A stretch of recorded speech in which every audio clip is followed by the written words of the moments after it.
Look, I'm about to tell you something that's gonna sound absolutely insane, but I need you to hear me out because everyone's acting like I'm some kind of monster. And honestly, I'm starting to lose my mind over this whole thing.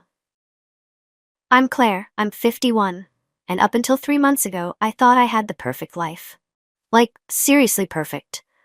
33 years of marriage to the same man, 3 amazing kids who are all grown up and doing their own thing, nice house in a decent neighborhood, the whole suburban dream package. My husband got this ancestry DNA kit for his birthday from our youngest, and we all thought it would be fun to do it together as a family. You know how those things work. Find out if you're part Irish or whatever, maybe discover some long-lost relatives. Harmless family bonding time, right? Wrong. So incredibly wrong. I should probably back up and give you some context about our family dynamic. My husband, he's always been the quiet type, you know? The kind of guy who goes to work every day, comes home, watches his shows, doesn't cause any drama. Honestly, sometimes I felt like I was married to a piece of furniture. Not that I'm complaining, steady is good, right? But between you and me, there were times over the years where I felt like I was doing all the emotional heavy lifting in our relationship. Planning every family event, managing our social calendar, making sure we looked good as a couple. He just coasted along while I kept everything running smoothly. Our kids are great though. 2 daughters, 29 and 26, and our son who just turned 22. The girls both live in the city now doing their career thing, and our son's still figuring out what he wants to do with his life. Normal family stuff. They've always been daddy's girls though, which used to annoy me a little, if I'm being honest. Like, I'm the one who handled all their school stuff, their friend drama, their everything, but somehow he's the hero who gets all the credit for being the fun parent. Whatever. That's ancient history now. So anyway, we all did these DNA tests, thinking it would be this cute family project. My husband was especially excited because he never knew his biological father. His mom remarried when he was little, and that's the only dad he ever knew. He thought maybe the test would give him some answers about that side of his family. Sweet, right? God, if we had known what was coming, we would have thrown those stupid kits in the trash. The results took about 6 weeks to come back, and the kids got theirs first. I remember they were all gathered around one of their laptops in our living room, comparing their results and laughing about random percentages of this and that ethnicity. I was in the kitchen making dinner, half listening to their chatter, when everything went quiet. Like, dead silent. That's when I knew something was very, very wrong. I walked into the living room, and all 3 of them were staring at the computer screen, with these weird expressions on their faces. My stomach started doing flips because I could tell by the way they were looking at each other that they had discovered something they weren't supposed to know. My oldest daughter looked at me with this expression I'd never seen before, like she was seeing me for the first time and didn't like what she was looking at. That's when she told me. The DNA results showed that she and her sister weren't genetically related to their father. At all. 0 shared DNA between them and him. Our son matched perfectly. But the girls? Nothing. They might as well have been complete strangers based on those results. I literally felt the floor drop out from under me. Everything started spinning and I couldn't breathe properly. All I could think was that this wasn't supposed to happen. This wasn't how this was supposed to go. We were supposed to find out we were part Scottish or something fun like that, not blow up our entire family with one stupid test that nobody needed to take in the first place. The kids were all staring at me, waiting for some kind of explanation, and I just stood there like an idiot with my mouth hanging open. What was I supposed to say? How do you explain something like that? So I did what any normal person would do. I screamed and ran to my bedroom and locked the door. I know how that sounds, but you have to understand, I was in complete shock. This was supposed to be our little family science experiment, not some kind of episode of a daytime talk show. I needed time to think, to figure out how to handle this situation without destroying everything we'd built together as a family. Because here's the thing, nobody seems to understand. I never wanted anyone to get hurt by this. Ever. I stayed locked in that bedroom for 2 hours, And let me tell you, those were the longest 2 hours of my entire life. I kept hoping maybe I'd heard wrong, maybe there was some kind of mistake with the test results, maybe this was all just a bad dream I was gonna wake up from. But deep down, I knew exactly what those results meant, and I knew I was about to have to confess to something I thought I'd never have to talk about again. The whole time I'm sitting on my bed, trying not to hyperventilate, I kept thinking about how unfair this whole situation was. Like, why now? Why, after all these years of having a perfectly good family and a perfectly good marriage, did this have to come out? Nobody was getting hurt by not knowing. The girls love their dad, he loves them, we've been happy. What's the point of destroying all that over something that happened when I was barely 30 years old? But I could hear them all talking in the living room, and I knew there was no way around this. I had to come clean about everything, even though every part of me wanted to just pack a bag and disappear forever, rather than face what was coming next. So I finally unlocked the door and walked back out there. All four of them were sitting around the kitchen table, looking like they were waiting for a funeral to start. My husband had this expression on his face that I'd never seen before. Not angry exactly, but completely blank, like somebody had just told him everything he thought he knew about his life was a lie. Which, to be fair, was pretty much exactly what had just happened. I sat down at the table and took a deep breath. There was no good way to do this, so I just started talking. I told them about Marcus. He used to live 3 houses down from us back when we first moved to this neighborhood. Nice guy, friendly, the kind of neighbor who'd help you move furniture or jump your car battery if you needed it. He and my husband actually got along really well. They'd hang out in the garage working on projects, watch games together, normal guy stuff. The affair started about 4 years into our marriage. I don't even remember exactly how it began. Just that it did. One thing led to another, and before I knew it, we were meeting up whenever we could find time alone. My husband was working long hours back then, trying to establish himself in his career, and I was home with a toddler and feeling pretty isolated and lonely. Marcus was just there. You know? Available and interested and paying attention to me in a way that felt good. It went on for 4 years. 4 years of sneaking around, making excuses, living this double life that honestly became almost normal after a while.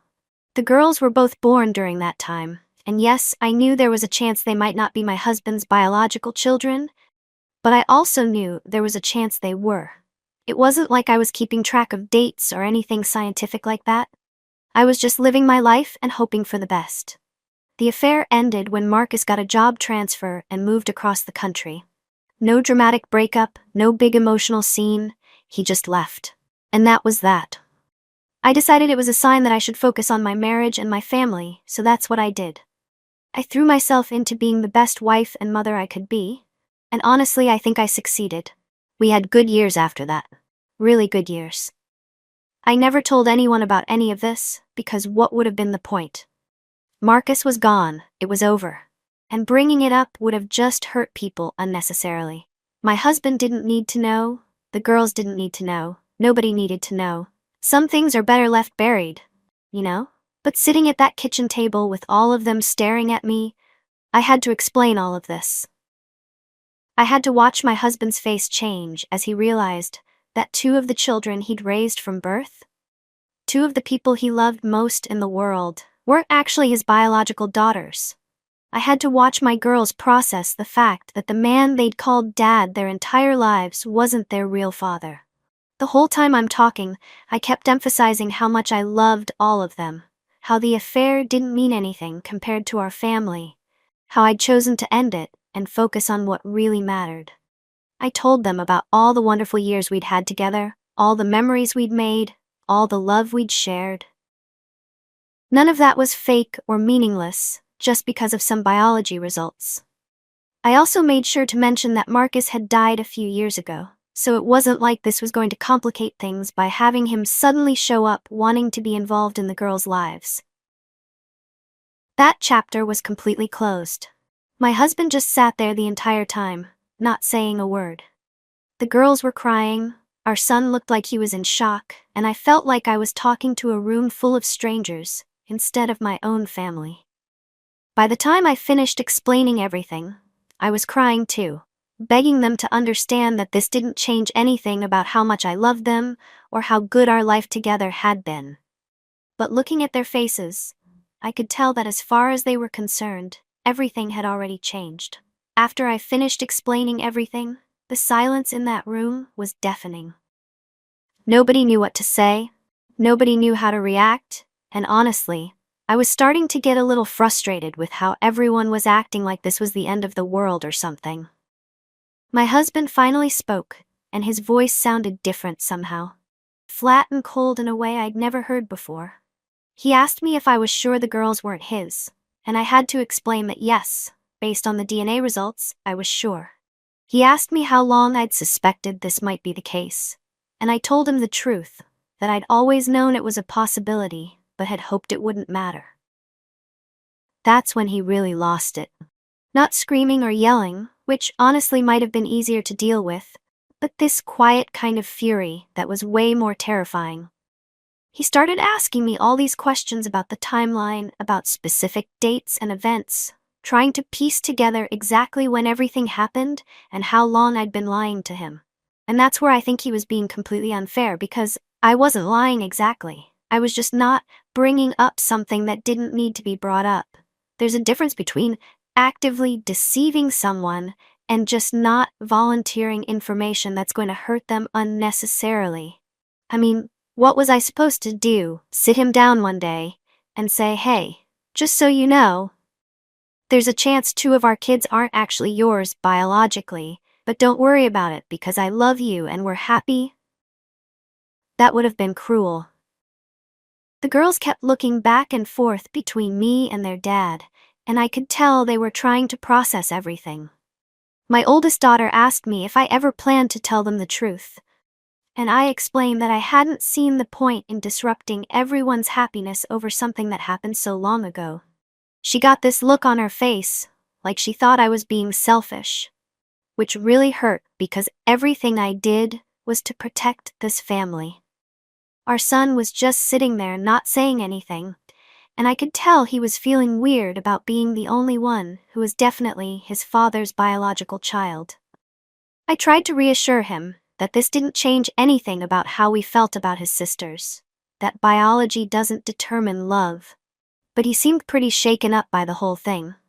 The worst part was watching my husband's reaction, though. He kept asking me questions about Marcus, about what our relationship was like, about why I stayed with him for 4 years if it didn't mean anything.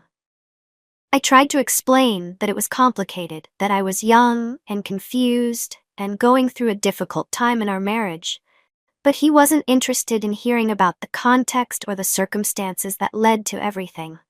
He also kept fixating on the timeline, trying to figure out exactly when each of the girls was conceived and whether there was any chance they could still be his biological children. I had to keep explaining that based on the DNA results, there was no chance, and I could see him getting more and more devastated every time I confirmed it. Then he started asking me about other things. Whether there had been other affairs. Whether anything else about our marriage was a lie. Whether he could trust anything I'd ever told him. That's when I started getting defensive, because he was acting like I was some kind of serial cheater or pathological liar, when this was literally one situation from decades ago that I'd handled the best way I knew how. I reminded him about all the good years we'd had together, all the ways I'd been a devoted wife and mother, all the times I'd supported him and put our family first. I told him about how I'd ended the affair on my own because I realized what really mattered to me. I explained that keeping this information private had been about protecting everyone, not about being deceptive or manipulative. But he wasn't hearing any of it. He kept acting like everything good about our marriage was somehow fake now. Like 33 years of building a life together meant nothing because of something that happened in the first few years when we were both still figuring out how to be married. The girls tried to reassure him that he was still their father no matter what, that they loved him, and this didn't change anything about their relationship with him. I was grateful for that because at least someone in the room was being reasonable about the situation.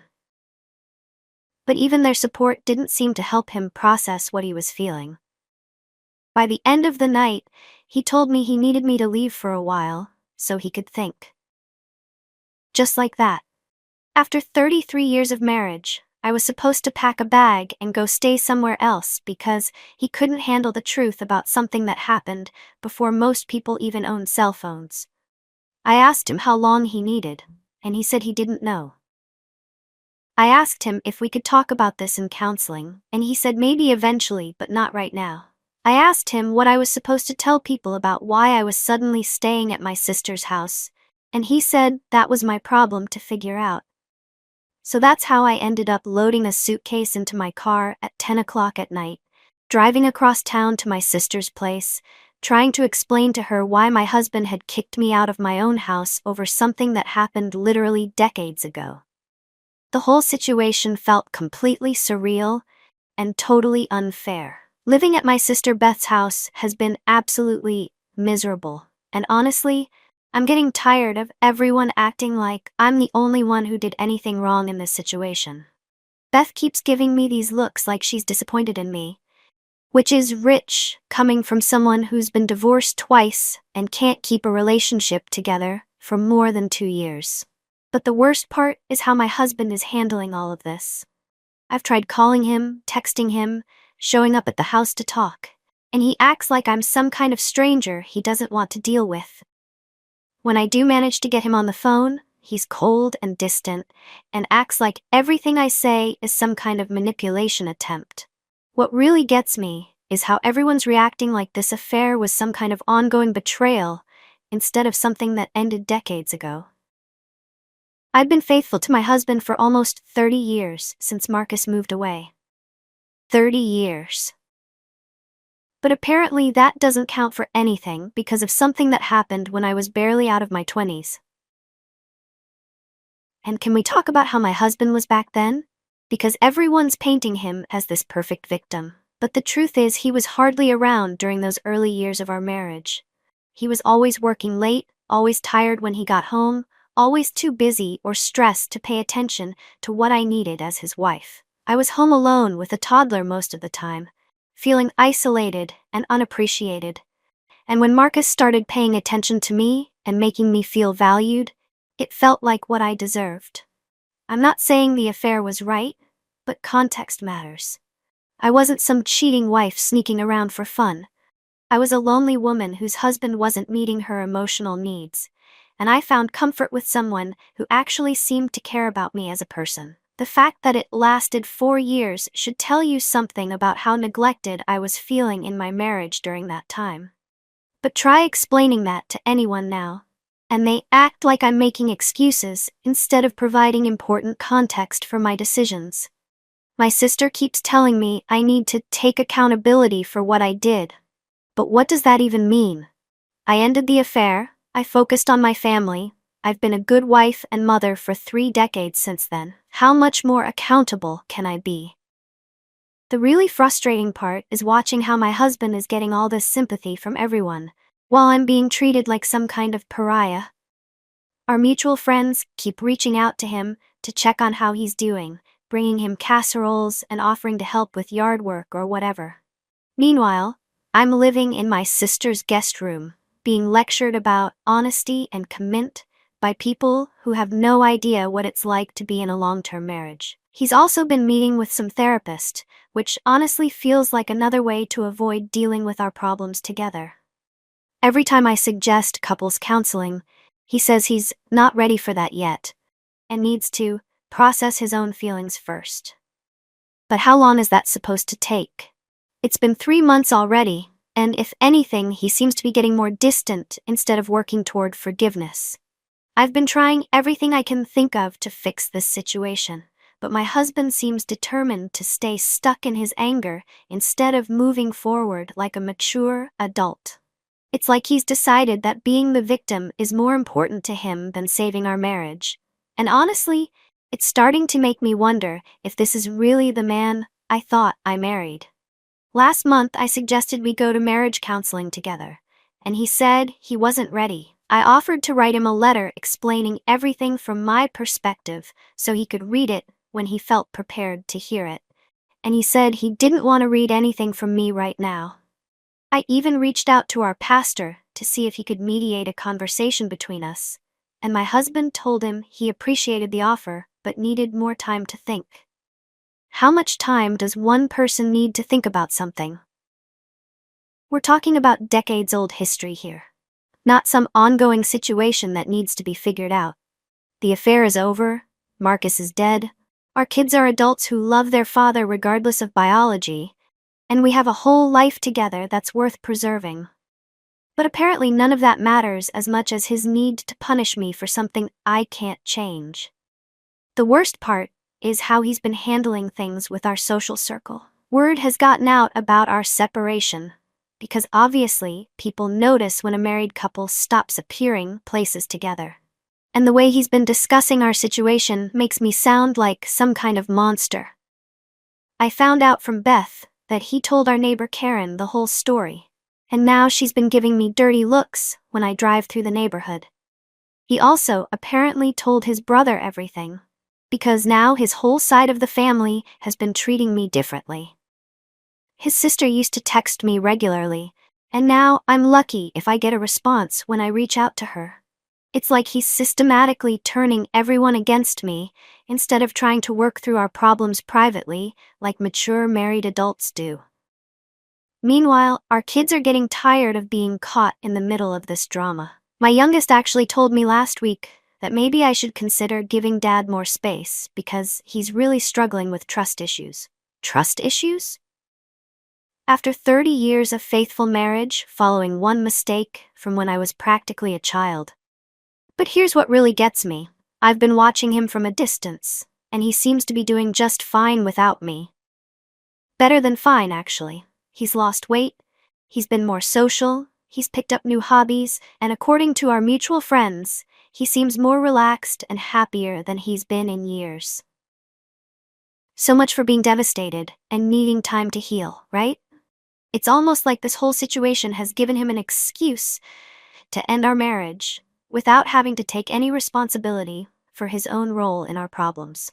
Because let's be honest, our marriage hasn't been perfect for a long time.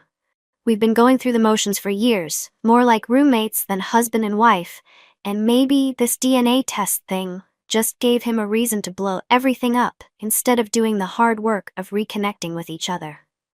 Well, it's been 6 months now since this whole nightmare started, and I have to say, the way things have turned out is absolutely not what I expected or deserved.